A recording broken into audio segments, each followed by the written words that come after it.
Jawab Yesus kepadanya, kasihlah Tuhan Allahmu dengan segenap hatimu dan dengan segenap jiwamu dan dengan segenap akal budimu. Itulah hukum yang terutama dan yang pertama. Dan hukum yang kedua yang sama dengan itu ialah kasihlah sesama manusia seperti dirimu sendiri.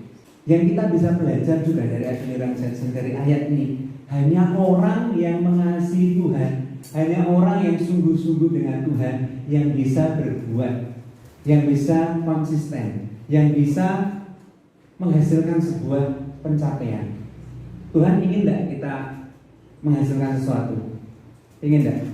Kira-kira ingin. Tuhan mau kita mencapai sesuatu. Tuhan mau kita berbuah. Tuhan mau supaya kita hidupnya bukan untuk diri kita sendiri. Dia mau supaya kita jadi pengaruh. Nah, kita sedang membentuk atau kita sedang mengizinkan diri kita ini dibentuk. Bagian kita bagaimana? Bagian kita adalah setia. Bagian kita perlu merelakan diri lebih lagi, diproses, dididik, dibersihkan. Mungkin oleh kakak-kakak, mungkin melalui sharing, melalui firman yang dibagikan, mungkin juga Tuhan sendiri yang sedang ngajarin kamu bagaimana hidupmu itu harus kamu relakan untuk dibentuk. Masa muda kita itu penuh tantangan.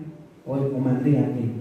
Nah, kita mau bagaimana dengan tantangan yang ada ini? Mau ikut arus atau lawan arus? Resikonya ditinggalkan teman-teman. Kita harus pilih yang mana?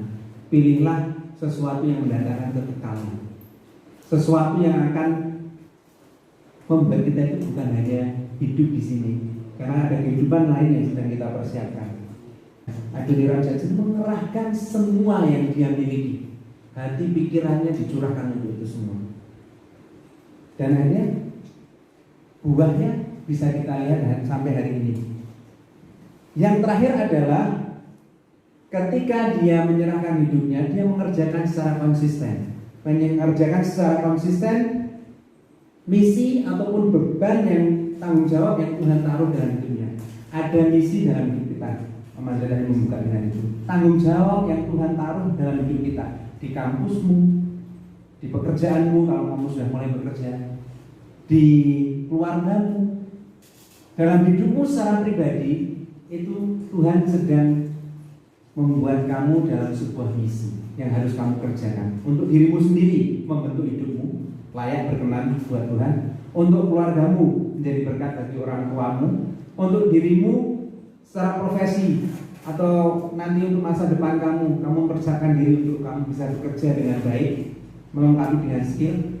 Paling tidak ada hal yang ingin kamu capai, dan itu bagian kamu, dan Tuhan sedang membentuk kamu supaya kamu siap dengan tantangan rohani, tantangan jasmani, tantangan sosial yang ada di depan kamu.